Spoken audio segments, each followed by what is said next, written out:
10th standard மேக்ஸில் 2வது பாடம் எண்களும் தொடர் வரிசைகளும் எடுத்துக்காட்டு 2.41 பார்க்க போகிறோம்ப்பா.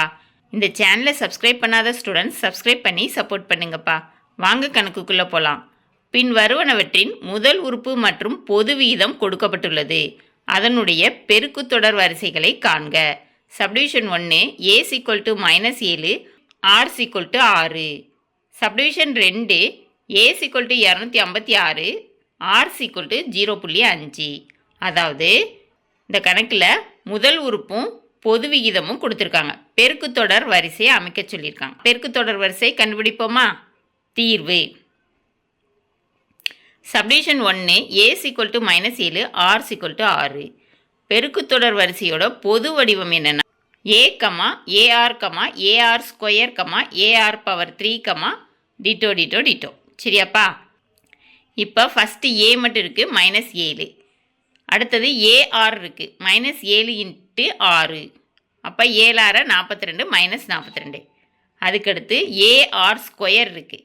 a என்ன கொடுத்துருக்காங்க? -7 × 6 × 6. அப்போ -7 × 36. -7 36ஆல் பெருக்குனீங்கன்னா -252 கிடைக்கும். சரியா? இப்போ தேவையான பெருக்கு தொடர் வரிசை கிடைச்சிருமா? -7, -42, -252, டிட்டோ.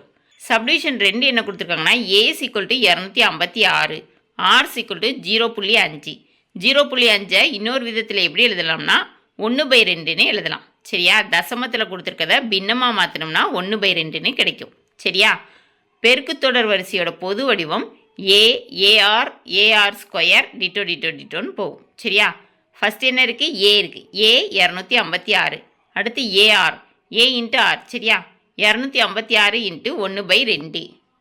இப்போ அடித்து கொடுத்தீங்கன்னா 2 2 4 மிச்சம் 1 16 இருக்கும். 8 2 16 128 கிடைக்கும். சரியா?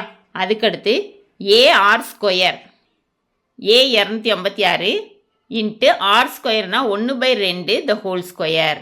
அப்போ என்னப்பா அர்த்தம்? 1/2 2 தடவை போடணும்னு அர்த்தம். = 256 × 1/2 ×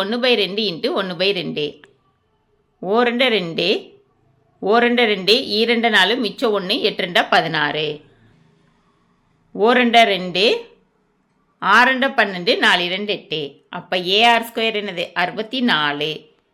a 256, ar 128, ar² 64.